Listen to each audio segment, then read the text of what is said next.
নবী আমার আস্তে আস্তে করে মা ফাতেমার বাড়ির দিকে চলছেন।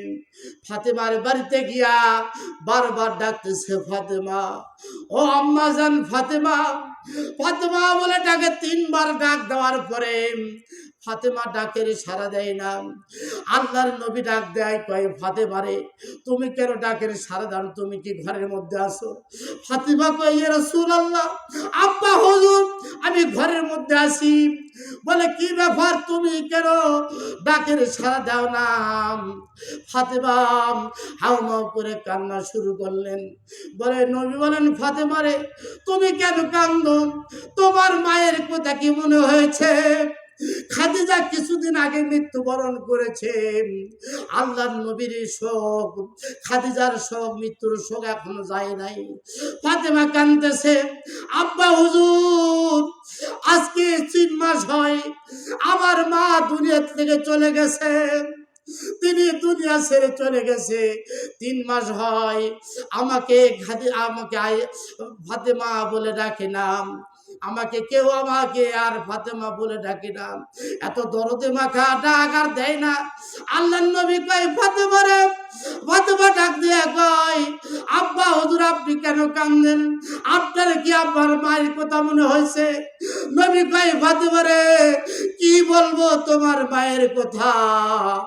তোমার মার মতন পৃথিবীতে আর কেউ হয় না রে ফাতেমা। ফাতেমা গো, তোমার মায়ের মর্যাদা আল্লাহ পাক এত দিয়েছেন, স্বয়ং আল্লাহ পাক তোমার আম্মা জানকে সালাম দিয়েছেন। জোরে বলুন সুবহানাল্লাহ। এই সালাম দেওয়ার কারণটা কি? আল্লাহর নবী কুরআন নাযিল হওয়ার আগে ওই হীরা গুহায়, এবার ওই গুহার মধ্যে ধ্যানে মগ্ন ছিলেন। যেই পাহাড়ে যারা হাজিরা গেছেন, ওই পাহাড়ে উঁচু পাহাড়, অনেক দূর, প্রায় 200-250 ফিট উঁচু পাহাড়। ওই পাহাড়ের মধ্যে ধ্যানে মগ্ন মানুষ উঠতে বড় কষ্ট পায়। ওই জায়গায় আল্লাহর নবীর জন্য মা খাদিজাতুল কুবরা দিনের নবীর জন্য খাবার পৌঁছে নিয়ে যায়। এবার খাবার একজন মহিলা মানুষ হয়ে এত উঁচু পাহাড়ের মধ্যে খাবার নিয়ে যায়। একদিন 2 দিন নয়, কয়েক মাস পর্যন্ত খাবার নিয়ে যায়। এই জন্য আল্লাহ রাব্বুল আলামিন খাদিজাকে সালাম দিয়েছেন। জোরে বলুন সুবহানাল্লাহ। তোমার মায়ের মর্যাদার কথা কি বলবো রে ফাতেমা? তোমার মা এই মক্কার বুকে সবচেয়ে বড় ধনী ছিল। আমি তোমার আম্মাকে বিবাহ করলাম, কাফের বেঈমানরা এবার কত তিরস্কার করলো তোমার আম্মা জানকে। মুহাম্মদকে বিয়ে করে ভুল করেছ। এত গরিব মানুষ, যার বাপ নাই, যার মাও নাই, এত বিয়ে করেছো, তাকে ভুল করেছো। খাদিজা তুমি হলো মক্কার বুকে বড় ধনী।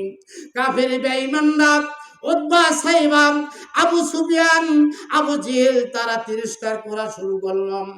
এবার খাদিজাকে ডাক দিয়ে কয়, খাদিজা তুমি মুহাম্মদকে কেন বিয়ে করলাম, যার কোনো সম্পদ নাই, মাও নাই, বাপ নাই? খাদিজা শুনতে শুনতে আবু জেহেলকে একদিন ডাক দিয়ে বললেন, রে আবু জেহেল, আমার বাড়িতে অমুক দিনে তোমাদের দাওয়াত। মক্কার বুকের মানুষদেরকে দাওয়াত দিলেন। হাদিসের মধ্যে প্রমাণ আছে 1000 উট দাওয়াত, 1000 উট কুরবানি করলাম, জবাই করে মক্কা নগরবাসীকে দাওয়াত দিয়ে খাওয়ালাম।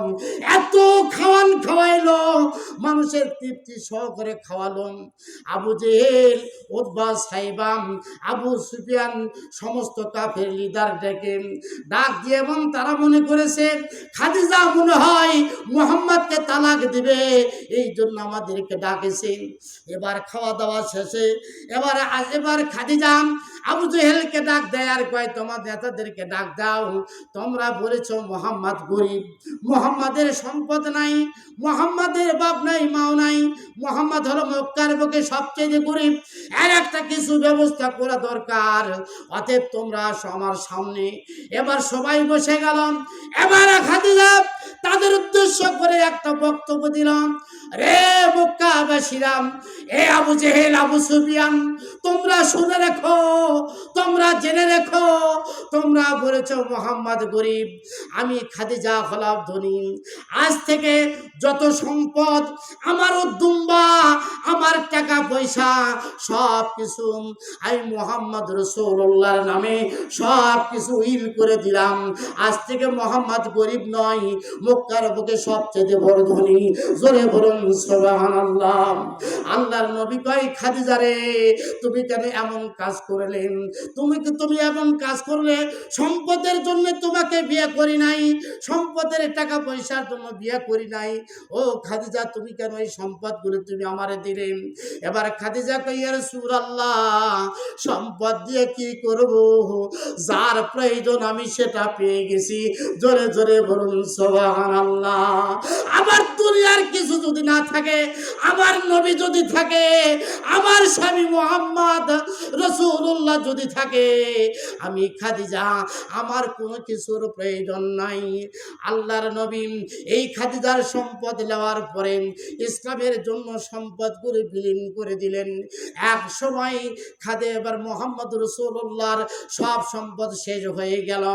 খাদিজা ভাঙ্গা খেজুর পাতার নিচে, চালের নিচে থাকে, বৃষ্টি হলে পানি পড়ে। খাদিজার পরনের কাপড়ের তালি, ছেঁড়া তালি। খাদিজা কোনোদিন বলে নাই, নবী গো, তোমাকে এত সম্পদ দিলাম, তুমি সম্পদগুলো বিলীন করে দিয়েছ, আমাকে এখন কাপড় ছাড়া আছি আমি, আমার কাপড়গুলো ছেঁড়াম, আমার বাড়িতে খাবার নাই। ফরমায়েছেন আয়েশা খাতুন, নবীর চুলাই না জ্বলিত 3 দিনের আগুন।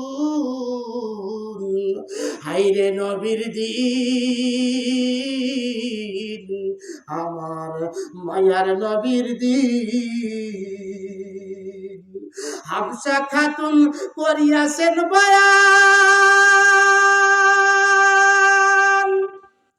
ছেঁড়া কাপড়ের কাতা নবীর ছিল যে একখান, সেই খাতাতে কাটিতেন নবী কঠিন শীতের দিন। হায়রে আমার মায়ার নবীর দিন, হায়রে আমার এতিম নবীর দিন। নবীর বাড়িতে খাবার নাই, আমার খাদিজা জীবনে কোনোদিন অভিযোগ করে নাই, নবী গো, আমার এত সম্পদ ছিল, তোমারে দিলাম, তুমি সব বিলীন করে দিয়েছ, আমার বাড়িতে খাবার নাই। আল্লাহর নবীর কাছে কোনোদিন খাদিজা আমার অভিযোগ করে নাই। ফাতেমাকে ডাক দেয়, কয়, ফাতেমা গো, তোমার মায়ের মতন আর পৃথিবীতে কেউ হতে পারে না। সর্বপ্রথম তোমার আম্মা জান ইসলাম গ্রহণ করেছে, যার কারণে আমার আল্লাহ ভালোবেসে দুনিয়ার কোনো মানুষকে সালাম দেয় নাই। আল্লাহর নবীর কাছে বলেন, ইয়া রাসূলুল্লাহ, ইয়া হাবিবাল্লাহ, আল্লাহ পাক খাদিজাকে সালাম দিয়েছে। জোরে বলুন সুবহানাল্লাহ, আরো জোরে বলুন মারহাবা। আল্লাহর নবী বলেন, যেই মহিলা এবার পরনের কাপড় এবার উঠে রাখবে না, পরনের কাপড়, নিজের কাপড় আবল আবল রাখবে না, পরনের কাপড় ছিঁড়া, স্বামীর কাছে কোনো অভিযোগ নাই, বাড়িতে খাবার নাই, বাজার নাই, স্বামীর কাছে কোনো অভিযোগ নাই। আল্লাহর নবী বলেন, ওই মহিলাটা 5 ওয়াক্ত যদি নামাজ পড়ে, স্বামীর খেদমত করে, রমজান মাসে রোজা রাখে, পর্দায় থাকে, এই 4টা কাজ যদি করে, আল্লাহর নবী বলেন ওই মহিলা খাদিজার সঙ্গে জান্নাতে যাবে। জোরে বলুন সুবহানাল্লাহ। সত্যের সাথে চলি, হকের কথা বলি। হক এন্টারটেইনমেন্ট আর্ট। সত্যের সাথে চলি, হকের কথা বলি। হক এন্টারটেইনমেন্ট আর্ট।